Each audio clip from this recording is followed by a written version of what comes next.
सीधा सादा, क्योंकि हम ही हैं असली।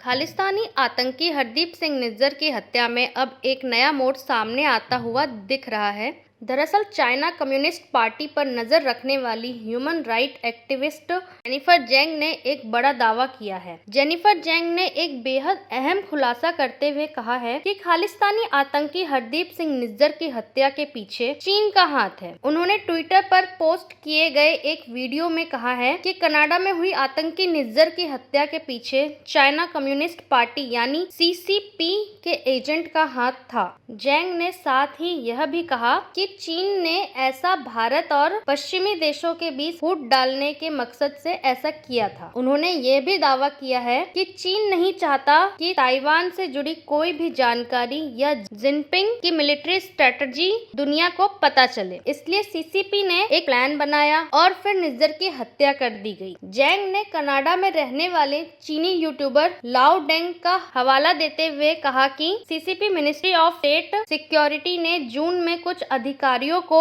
अमेरिका के सिएटल भेजा था। यहाँ निज्जर की हत्या का प्लान बनाया गया। इसका मकसद एक ही था, किसी भी तरीके से भारत और पश्चिम के बीच दरार डालना। उन्होंने अपने वीडियो में यह भी कहा कि भारत को फंसाने के लिए निज्जर को मारने वाले एजेंट्स ने भारतीयों के लहजे में अंग्रेजी बोलना सीखा था। निज्जर की हत्या पार्किंग लॉट में हुई थी, जिसके बाद CCP एजेंट्स ने सबूत मिटाने के लिए उसकी कार में लगे कैमरे को तबाह कर दिया था। फिर वह कनाडा से फ्लाइट लेकर चीन लौट आए। याद दिलाते चले कि 18 जून 2023 की शाम कनाडा के ब्रिटिश कोलंबिया स्थित गुरुद्वारा की पार्किंग में खालिस्तान टाइगर फोर्स के चीफ आतंकी हरदीप सिंह निज्जर पर दो युवकों ने फायरिंग कर दी। निज्जर की मौके पर ही मौत हो गई। निज्जर को भारत ने भगोड़ा घोषित कर रखा था और इस पर 10 लाख रुपए का इनाम भी था। 3 महीने बाद यानी 18 सितंबर 2023 को कनाडा के प्रधानमंत्री जस्टिन ने निज्जर की हत्या में भारत के हाथ होने का संदेह जाहिर किया था। इसके बाद भारत ने कनाडा के प्रधानमंत्री जस्टिन पर करारा पलटवार किया था।